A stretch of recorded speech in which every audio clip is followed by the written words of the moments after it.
2025학년도 입시. 저는 입시에 대한 얘기를 할 건데, 그거 아시겠지만, 고등학교 너무 늦죠. 초등학교 때부터 시작하는 입시. 만들어가는 과정도 있고, 영어에 대해서 설명드리겠습니다. 영어는 5가지 질문과 5가지 답을 드리겠습니다. 일단 첫 번째, 중학교 영어, 고등학교 영어 많이 다르다. 그 얘기는 예전에 이제 그런 거랑 똑같은 것 같아요. 영어를 20년, 30년 했는데 넌 왜 영어를 한마디도 못하니? 똑같은 거죠. 그렇게 영어 공부를 했는데 회화학원 거리 먼 공부를 한 거예요. 중학교 영어 아이들 공부하는 거 가만히 보세요. 교과서 1과 2과 학원에서 다녔으면 애들은 달달달달 외우는 걸 시킬 겁니다. 외워서 시험 보면 시험이에요. 근데 문제는 고등학교 영어도 똑같다는 거죠. 근데 문제는 중학교는 이거하고요. 고등학교는 엄청나게 많습니다. 외울 수 없어요. 문제는 외우기가 힘들다는 거예요.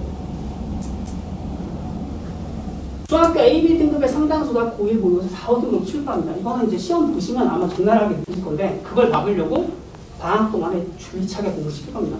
아이들이 11월, 12월, 1월, 2월, 3월 딱 5개월 남았어요. 이 5개월이면 아이가 어떻게 진행되게 될지 1년 동안 거의 결정한다고. 출발하고 나면은 걷잡을 수가 없어요.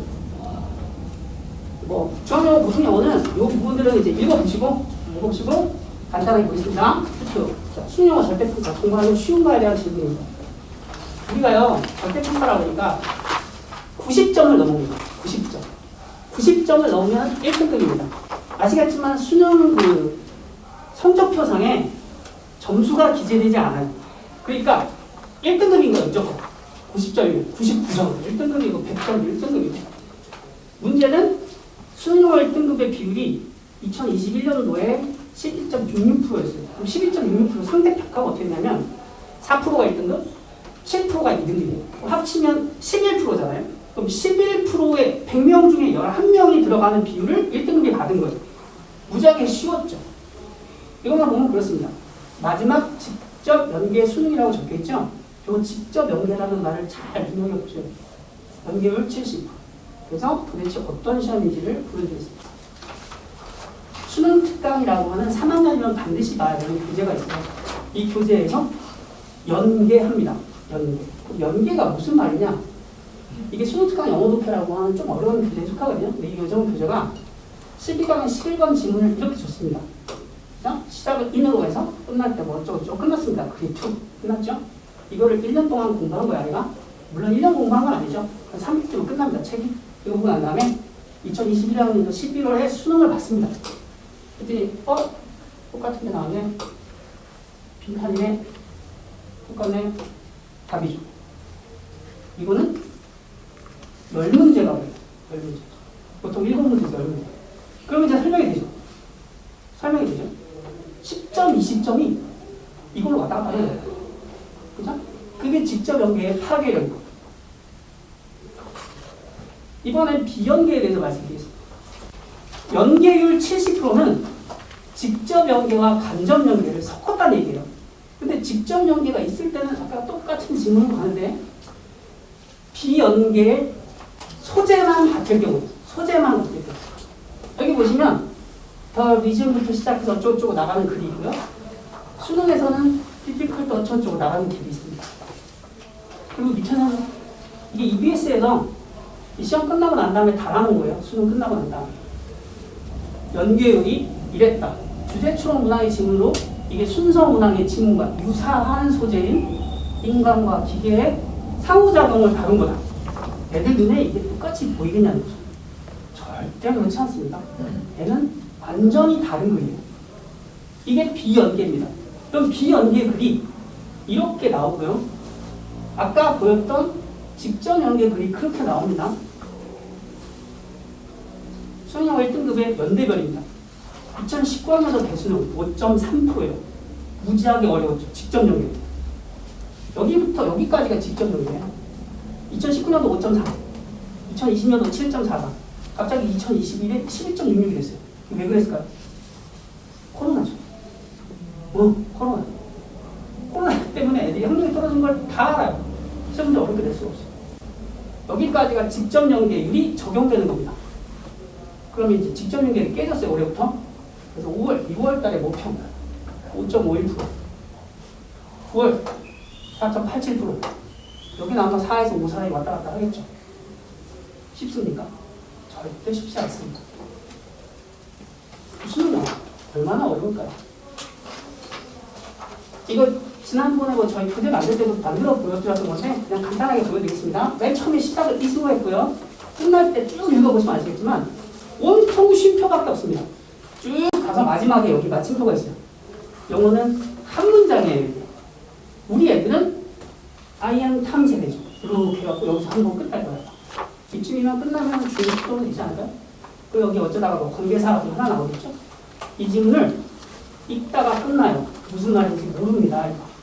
단어를 아는 거랑 상관이 없어요. 이거.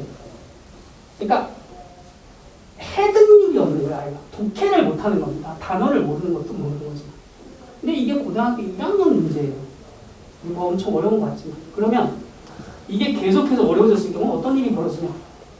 이런 일이 벌어집니다. 그냥 봐도 풀기 싫어요. 애들이. 그냥 봐도. 무슨 말인지 하나도 모르겠습니다. 그래서 어머님들께 제가 보통 한글로 해석을 보여드려요. 해석을 보시면 아시겠습니까? 무슨 얘기인지? 하나도 모릅니다. 무슨 얘기인지. 이거 다 설명해야 돼요. 아이들한테. 그죠? 이런 거를 애들이 읽고 답할 수 있어야 수능을 푸는 거예요. 그러면 수능이라고 하는 것이 우리한테 어떤 의미인지 내신과 수능 중에 그럼 우리는 무슨 공부를 해야 합니까? 아시겠지만 수시는 뭐 내신 공부 해야 된다, 공시는 뭐 수능 공부 해야 된다 하잖아요. 학생부 전형, 교과 종합 전형이 있고 논술이 있고 옛날에 적성 있었으면 적성 빠졌어요. 그다음에 정시와 수능 최저가 있습니다. 여기 지금 동그라미 쳐놨잖아요. 수능 정시. 이 수능 최저가 무슨 의미일까요? 수능 최저 옛날에는 학생부 교과 전형에서 조금 적용했습니다. 근데 지금은 이게 지금 예고를 보여드리는 거야. 2018학년도 2018학년도. 근데 아까 저기 앞에서 보여드렸는데 2018학년도 5.6% 기억나십니까? 81.4%가 2018년도에 수능 최저를 충족시켰어요. 얘가. 그럼 거의 다 맞은 거죠? 대부분 다. 지원자 100명 중에 82명은 합격했다는 거예요. 얘가. 두 번째, 2019년도 33.3%죠. 애들이 49.1%가 떨어졌어요. 그러니까 시험 문제 난이도가 이만큼 어려웠더니 애들은 쭉 줄 쓴 거예요. 문제는 이 안에 정규 1등도 있을 거라는 거지. 그죠? 고대예요, 고대. 고대. 우리 뭐 다른 학교가 아니라. 그죠? 대한민국 랭킹에 드는 고대에 써 있겠어. 그러면 지난 일이니까 그러면 요즘 아닐 수 있지 않나? 요즘입니다, 이게. 작년도 수능 최저 학력 기준 충족률을 고대에서 발표를 했습니다. 일반 전형 학업 우수형이고요. 전체 지원자들이 합격 가능성. 그러니까 국제학부에 수능 최저 충족률이 47.7%랍니다. 고대 그러면 어떤 학교죠?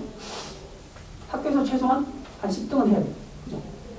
그런 애들이 절반도 못 붙었어요. 의과대학입니다. 61.2%. 조금 낮죠? 쟤들은 전교에서 1, 2등 한 애들 있고. 근데 61.2%입니다. 모집 인원 20명이었어요. 이번에 32명이 최종인데 32명이 왜 그랬냐면 특별전형이라는 게 있어요. 특별전형. 인원 대비 더 늘어나는 거예요. 그래서 이걸 이제 보셔야 되는데 지원한 인원이 229명입니다. 229명이 지원을 했는데 최종 합격자가 32명이에요. 그러면 229명 중에 32명이 합격했으니까 13.9%가 합격한 거예요. 13.9%가. 그런데 불합격 인원이 197명이고요. 수능 최저를 충족시킨 인원이 100명입니다. 그럼 계산해보면 100명이 되면 32명까지 32%가 되는 거예요. 그죠? 그러면 13.9%의 전체 대비 합격률과 수능을 충족시켰을 때 합격률의 차이가 2.5배죠. 올라가야 되는데 내려가는 급하게 나라 2.5배 차이가 나죠. 그러니까 수능 최저를 충족시킨 애들 합격률 자체가 달라요. 그러겠죠? 여기 밑에 거 이과대학. 그래서 수능이라는 게 그런 우리한테 어떤 의미인지를 어머님이 좀 잘 이해하셔야 된다는 말씀을 드리는 거예요. 올해도 최저에서 그 수능 최저와 교과 전형, 지금 수능과 관련된 전형들이 교과 전형, 수시 전형들이 수능 최저를 까는 학교들이 굉장히 많아요. 빈도가 높아졌어요. 더 많아지고 그리고 더 많아질 예정입니다. 그럼 고등영어를 어떻게 준비해야 되는가? 납기할 때는 기본기 잡아야 되고요. 아까 보여드렸죠, 문장들. 그 문장을 이해하려면 단어만 갖고는 안 되죠. 애들 가장 어려운 문법이랍니다. 문법 맨날 설명해도 모른다고 해요. 장난해도 안 돼요. 문장에서 그 문장 하나를 처음부터 끝까지 다 읽어내려야 돼요. 그리고 그 듣고 나서 무슨 얘기인지 이해해야 돼요. 그러니까 그런 것들을 고등학교 3학년 수준이 될 때까지 쭉 이어나가야죠. 그렇죠? 그래서 1학년이 되면 어떤 내신과 모의고사 공부를 해야 된다 뭐 이런 얘기고요. 간단하게 저희가 이제 고등학교에 봐야 되는 부재들 아까 이제 교과서만 본다고 말씀드렸는데 1학년 중학교 때는 이게 교과서라는 거죠. 코션이 약 6분의 1 정도 됩니다. 그렇죠? 교과서 빼고 나머지는 이만큼. 이 많은 것들을 다 메꿔야 아이가 학교에서 좋은 성적을 받을 수 있어요. 고등학교 1학년 간단하게 얘기 드리면 근데 이제 이렇습니다. 각 과목마다 유불리가 있어요. 학교가. 그러니까 어느 학교는 수학이 쉬워. 근데 어느 학교는 반대로 또 영어가 무지하게 어려워요. 그러면 그 영어라고 하는 과목에 대해서 아이가 상대적으로 점수를 못 받게 되는 거죠. 수학은 잘 받을 수 있지만. 그러니까 학교 선택에서 조금 도움을 받으시라고 제가 이제 보여드리거든요. 단어장이라는 얘기인데 단어장은 보통 60강 정도 구성되고요. 60강 중에 4분의 1, 그죠? 중간고사, 기말고사, 중간고사, 기말고사 4번을 4분의 1 정도, 약 15강 정도 됩니다. 보통 15강이면 한 강당 표제어가 20개에서 30개 정도 돼요. 그럼 30개 단어니까 15강이면 뭐 한 45개? 이렇게 생각하죠. 그러면 그 정도면 되나? 근데 계산해 봤더니 동의어가 있는 거예요. 파생어가 있는 거예요. 그리고 문장이 있는 거예요. 그럼 그걸 다 해야 돼. 그럼 애들이 공부하겠습니까? 안 하죠. 안 합니다. 가면. 두 번째, 듣기 교재. 여고들이나 뭐 이런 데 보통 이제 일반 사립고 같은 경우는 굉장히 부교재들 많이 씁니다. 그래서 듣기 교재 같은 거 쓰는데 듣기 공부의 단점 중에 하나가 듣기 공부를 안 해요. 애들이. 그리고 자기들은 듣기를 잘한다 그래요. 보통 듣기 문제가 17문제 나오는데 모의고사에서 보통 어지간하면 14개나 맞습니다. 근데 그거 다 맞아야 돼요. 17개 다 맞지 못하면 절대 3등급에 못 갑니다. 모의고사. 그리고 이제 원서나 이런 거 들어가는 학교가 있고요. 그다음에 EBS 교재. 이게 이제 거의 화두입니다. EBS 교재는 이게 1학년이면 눈높이가 2학년 눈높이가 돼요. 교재 자체가 난이도가 굉장히 높은 편입니다. 그래서 이거 공부도 굉장히 어렵다고 생각하시면 되고 그다음에 모의고사 특혜. 이것도 이제 관건이죠. 교과서까지 포함하면 이 많은 것들을 내가 공부를 해야 돼요. 보통 4개에서 5개 정도의 범위 아마 들어갈 겁니다. 학교가. 이거보다 작은 학교도 있고 학교별로 이렇게 잠깐 문제는 격차가 엄청나게 크죠. 근데 보통 이제 강남권에서 위하고 아래 격차가 굉장히 컸어요. 중간대가 없고 거의. 근데 지금 거의 위쪽 애들 거의 100점에서 97, 98 맞아요. 이래도 97, 98 맞아야 1등급 나옵니다. 이번에 보니까 90점 나왔는데 3등급이었어요.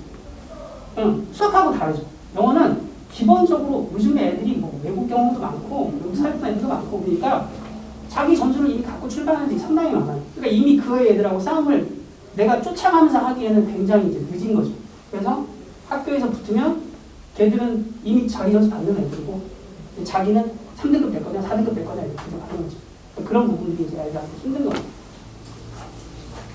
그다음 2학년도 마찬가지. 2학년이 되면 좀 더 많아지는 거죠. 이렇게 해서 범위들이 좀 더 길어집니다. 보시면 아시겠지만 따로 이제 여기 비상영어라고 하는데 본문이 보통 3개, 4개, 5개. 그러니까 한 과의 본문이 5개에서 6개면 많은 거예요. 근데 여기 비상영어라고 하는 이 교재는 본문이 8개, 9개. 8개, 9개가 한 과입니다. 저거 다 외워야 돼요. 그런 부분도 아이들한테 이제 어렵게 적용해요. 교과서나 여러 가지 국회 그런 부분들을 많이 챙겨야 한다. 영어 입장에서 그런 말씀 드리고 고의는 또 그거에 맞고. 그죠? 그 부분에 대해서 이제 잠깐 정리드렸습니다. 다른 건 다 이제 됐고요. 지금 이제 제 화두는 예전에는 그랬어요. 올해 이제 내일이죠 수능. 올해 수능이 고3들이 수능 지원율, 그죠? 수능 시험장 지원율, 정시 지원율이 역대 최고래요. 왜 그런지 생각을 해봐야 됩니다. 왜냐하면 원래 현역들은 수시가 강세예요. 그럼 수시에서 합격을 한 가수가 높은 거거든요. 그러니까 합격해버리면 정시 안 써요, 아이들. 그러니까 정시가 지원 대상이 될 가능성이 거의 없어요. 그러니까 확률은 오히려 더 줄어야 돼요, 고3들이. 근데 고3들이 더 많아졌어요. 이유는 일단 코로나, 재수생이 있죠. 그 다음에 정시가 높아졌으니까 정시 시험 많아지고, 그죠? 그리고 최저관리. 그러니까 가능성이 정시 봐야지 합격률이 높아지는 거예요. 수시에서도. 그리고 정시 비중이 높아지니까 정시 비중이 높아진 시험을 치러야 자기가 합격 가능성이 높아지는 거죠. 또 반대편에서 재수생들, N수생들 37.6% 서울 시내 전체 지원자들 중에 37.6%인가가 N수생입니다. N수생. 걔들은 이제 목숨 걸고 시험 보는 애들이죠. 애들이 원래 정시를 하니까. 근데 걔들한테도 코로나부터 시작해서 계속 파급 역할이 있는 거예요. 한번 밀렸으니까. 자기가 공부를 못했다고 생각하는 거죠. 그것도 코로나 때문에 학교 가도 학교 생활이 재미없으니까. 한 6개월 정도 놀았잖아요, 애들이. 그러니까 그럴 바에 차라리 반수하겠다 그런 애들이 있어요. 반수하는 거죠. 임원들이 굉장히 많습니다. 그래서 우리가 수시다 정시다를 논할 계제가 아닌 거예요, 이제. 아이가 공부를 할 때 학교 공부도 정시 공부처럼 해야 돼요. 외울 것도 많고 단어도 해야 되고 엄청나게 많습니다. 그래서 고등학교 1학년은 사실상 그것들을 출발하는 가장 초기 단계고요. 그런 부분들은 이제 저희가 공부 계획 짜고 이런 식으로 진행합니다. 보통 학원들은 다 비슷비슷하니까 그런 거 말씀드리고, 마지막으로 이거 매번 저희가 드리는 질문인데, 저도 제 아이가 지금 결혼을 늦게 해갖고 초등학교 5학년이에요. 학점 세대죠. 고교 학점 세대. 아이들에 대해서 정말 잘 알고 있는 걸까요? 질문을 틀림없이 하셔야 됩니다. 그래서 학교가 어떠냐? 보통 보면 이제 그쵸? 진학률 높은 학교 쓰는 게 옳겠죠. 진학률 높은 학교 쓰는 게 맞습니다. 그리고 학교 사정도 좋고 여러 가지로 뭐 갖춰진 게 많겠죠. 학교 영향도 크고 합격률이 높아지는 거죠. 근데 우리 애는 거기에 대상이 될 수 있는지에 대한 고민을 해야 돼요. 얘가 진학하면 잘 적응할 수 있을까, 이 학교에. 3년을 무사히 마칠 수 있을까. 아까 뭐 선덕권이 12권이 말씀 남학교도 있었는데, 선덕교 같은 경우는 보통 50명에서 70명이 전학생이에요. 옮겨갑니다. 반대로 또 들어온 애들도 있죠. 그래서 학생 상태를 면밀하게, 그리고 수준을 면밀하게 살펴봐야 합니다. 그리고 나서 아예 진학을 결정하시는 게 일단 1차고요. 그래야 1학년 동안 성적 안 나오고 애가 막 방황하다가 전학 가고 이런 비싼 사람 같아요. 우선은 첫 스타트를 잘 쓰는 게 가장 중요합니다. 그래서 학교 고민을 하실 때 아이하고도 부모님들이 좀 깊이 있게 말씀을 나누시고, 뭐 아시겠지만 이제 융합인재라 해가지고 고교 학점제 쭉 나가는 이유가 아이들이 진로를 선택할 때 자기들이 주도적으로 이제 자기 진로를 갖고 나가라는 거잖아요. 그런 부분에 있어서 아이들이 행위 주체가 되어야 된다고 합니다. 고교 학점제에서는. 그런 틀에 맞게 아이들도 고민할 수 있게 그렇게 선택하시고 아이하고 학교를 고민해 보시는 게 좋지 않을까. 마지막으로 저는 말씀을 마지막으로 드리겠습니다. 감사합니다.